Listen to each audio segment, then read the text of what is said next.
Hi Regan, so here is your first guitar lesson. Ready? Let's do this. So please forgive me if I'm infantilizing you and teaching you things that you already know.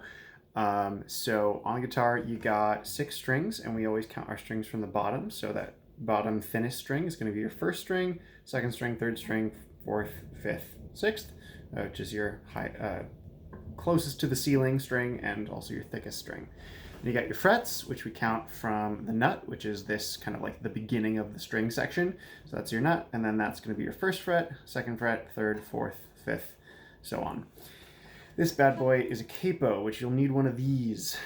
This one clamps on like this, but you can also find ones that are just like springs, essentially, and they kind of spring shut. So you're going to want to clamp that on to the 6th fret. So counting up, 1, 2, 3, 4, 5, 6. Notice how I've kind of placed it close to that next fret down, that next metal bar here. If it's way back here, it's not going to do as good a job and you're going to get a bit more buzz. But if it's closer to that fret that you're on, that's going to give you a better sound. Okay, so let's talk fingers for a second. So just like your strings have numbers, 1 through 6, your fingers have numbers. So your pointer finger is going to be your first finger. So this is for your left hand.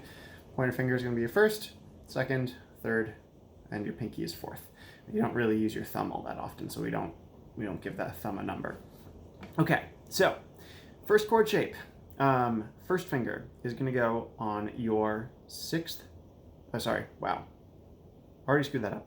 Second finger, your middle finger, is going to go on your 6th string at the 3rd fret. So that's the tallest string at the 3rd fret. When you're pressing down, you want to make sure that you're using the very tip of the finger. So you want to use this part, not that part, if that makes sense. So you want to be right, like kind of just below your fingernail. And the closer you are to whatever fret you're near, so like for example, I like having my finger right here. If it's back here, it's going to get kind of buzzy sound. Whereas if I apply the same pressure here, get a nice, beautiful sound. So make sure that you're close to whatever fret you're trying to be on. So, oh, by the way, our capo is the new beginning of the guitar. We ignore the entire rest of this. So, first fret, second fret, third fret. So, let's review. Second finger on the 6th string, 3rd fret. First finger is going to go on the 5th string, so the next string down, on the 2nd fret. So you're going to hear this note for that, and you get that note there. Last thing to do is double check that your wrist isn't like this. That's no good. You can see that that's going to be a problem. So try to keep your wrist nice and straight here if possible. However, you can twist side to side. So rather than just being like this is where I'd recommend that you sort of turn so that your palm is sort of facing in towards the body of the guitar this way. Okay, so with that being said, your next finger, your 3rd finger, is going to go on the 2nd string, also on the 3rd fret, so the same fret as your middle finger. It's going to go on that 2nd string, so that should sound like this. And then finally, you have your pinky finger, otherwise known as your 4th finger, here on the bottom string, otherwise known as the 1st string, also on the 3rd fret. So you have 3rd fret, 3rd fret, 2nd fret, 3rd fret. And if you were to strum all of your strings at once, that's the goal. If you've got a sort of thunky sound or some of your strings are muted, a couple things to double check.